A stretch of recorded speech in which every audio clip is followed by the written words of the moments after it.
Okay, so here you can see the initial screen that we get when we log in, and it says, as you can see, nothing here right now. So we can go ahead and create an instance. And there are two different instance types, as you can see. There's an OS only, which includes the Amazon Linux image and an Ubuntu image.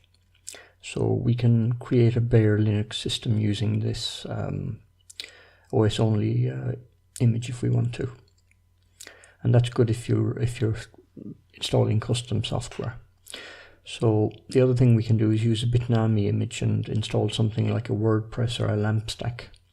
And for those of you familiar with a LAMP stack, it means Linux, Apache web server, MySQL and PHP. So that would be a useful image to have for many web applications. Further down here you can see the price. The cheapest server is $5 per month, and for that price you get half a gig of RAM, one virtual CPU, 20 gigabytes of SSD storage, and 1 terabyte of data transfer. So that's quite a good deal for $5. Now, there's currently only one region, which is Virginia North, but there are 5 availability zones within that region.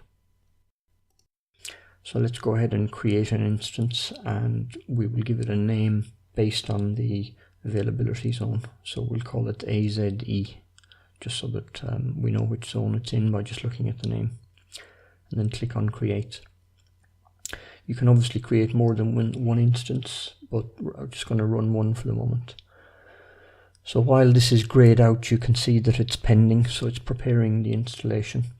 And an install will probably take about 2 minutes. So although you can see it's running, it's not accessible yet.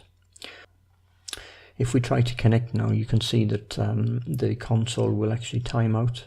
So the first couple of times you try it, it's likely to time out. So I suggest that you just wait for about 5 minutes. So let's go ahead and connect with SSH, which is effectively the console, the same as in the previous screen. So it should have time to have booted up by now.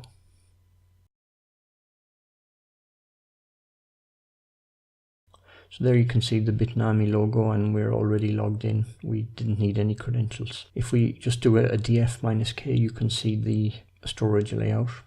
And if we do an ifconfig-a, we can see the private IP address on the Amazon network. And here you can see in the console the public IP address where the server is accessible.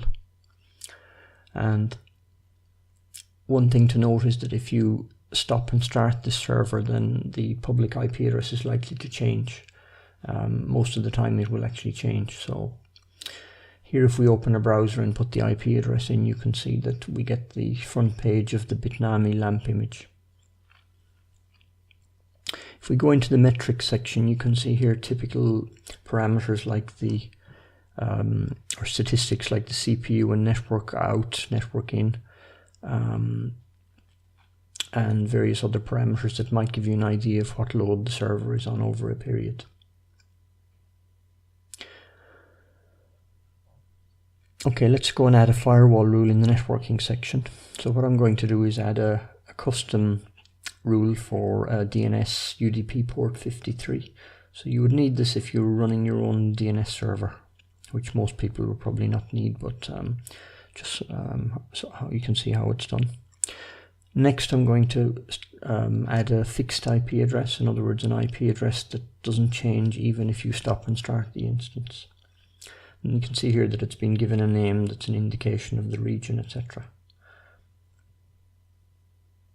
So just click on create. And here you can see the public static IP address. So now if we go back to the browser, we should see that the old IP address no longer works if I refresh. If I paste in the new address, then we're able to connect to our server.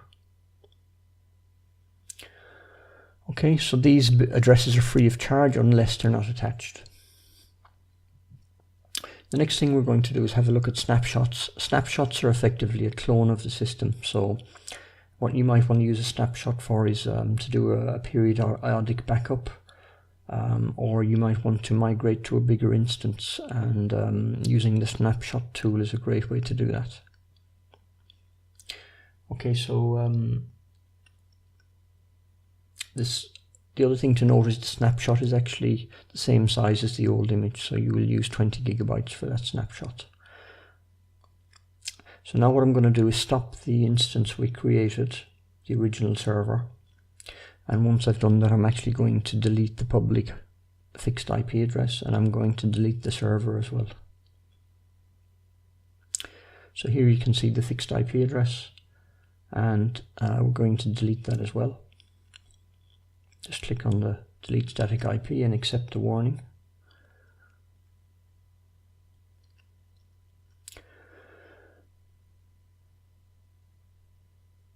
So now we're deleting the instance, and you can see we don't have an instance, but we do have a snapshot. So what we can do now is we can use that snapshot to create a new instance.